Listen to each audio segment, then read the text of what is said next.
je suis Charlotte Bayon, je suis la maman de ce petit garçon qui s'appelle Louis Langlais. On est dans le 19e arrondissement de Paris, On fait partie d'une expérience d'une pilote expérience pilote. de compost. On a une poubelle normale, on a une poubelle à carton, une poubelle à verre et une poubelle à compost. C'est une petite poubelle marron dans laquelle on met un sac et donc on met nos déchets dans le sac. Des épluchures de légumes. Les coquilles d'œufs aussi, Les coquilles quand on d'œufs. fait des gâteaux. Bon, parfois, après les repas, les enfants finissent pas leur assiette. Et je mets tout ce qui reste, si c'est plus comestible en fait. La poubelle principale dans laquelle avant on jetait les épluchures, les restes de repas, on la descend moins souvent en fait. J'ai eu envie d'accepter parce que je trouve ça très bien. Je trouve ça très pratique en plus. Et Pour puis pas ça polluer évite- la planète. Exactement. Bah oui, il faut vous laisser quelque chose de sympa. Ça fait 6 mois qu'on utilise cette poubelle. Et maintenant, c'est complètement, c'est des gestes du quotidien. Au début, j'avais un peu d'appréhension parce que je me suis dit, bon, est-ce que je vais avoir le réflexe? Et puis ça vient très vite finalement.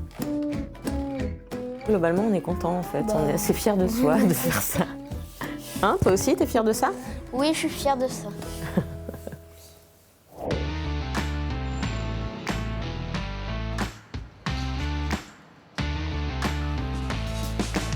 It's an abundant resource, and yet it remains unexploited. Every year, Paris produces 300,000 tons of organic waste, accounting for 30% of household trash. Most of it gets incinerated or dumped in a landfill, when just 100 kilograms of food scraps could generate 6.5 liters of biofuel or 30 kilograms of compost. When it comes to waste management, France is lagging behind. The clock is ticking.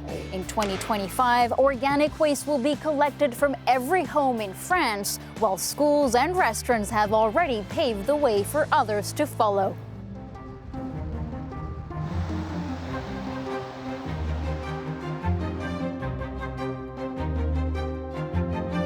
Le compost, c'est mon dada.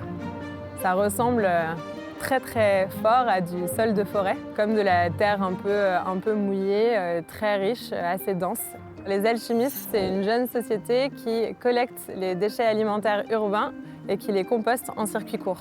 Parmi nos clients, on compte des écoles, des supermarchés, des restaurants, des hôpitaux. On va collecter ces clients plusieurs fois par semaine. Contrairement au compost que vous pouvez faire à la maison, on peut recevoir les épluchures d'oignons, on peut recevoir la viande, le poisson. Si vous vous amusez à faire ça dans votre jardin, vous avez quelques risques de recevoir des visiteurs. Lorsque les déchets arrivent, ils vont être déchargés. Ensuite, ils vont être pesés, notés, triés à nouveau si jamais il y a des résidus plastiques. Et ensuite, les déchets vont être pressés, broyés, mélangés à de la matière carbonée, à du bois, du broyat de bois. Et ensuite, ils vont rentrer dans ce qu'on appelle un composteur mécanique. Et à la sortie de cette machine-là, de ce processus industriel, on va ensuite laisser le compost mûrir au sol pendant 4 à 6 semaines. On va ensuite vendre ce compost, en particulier aux fermes urbaines. Et on va également vendre dans nos réseaux de distribution, notamment du compost chez Biocop, qui est vendu au détail pour les particuliers qui souhaitent nourrir leurs plantes. On est sur un rythme où on collecte environ 1 millier de tonnes par an qu'on va composter. Et on a un objectif de multiplier notre production par 10 dans les 2 prochaines années. Et le compost fait partie de ces sujets un peu magiques. On a l'impression de mettre un problème en amont, puis il en ressort une solution. Et c'est beau, ça ressemble à la terre. Donc c'est assez inspirant.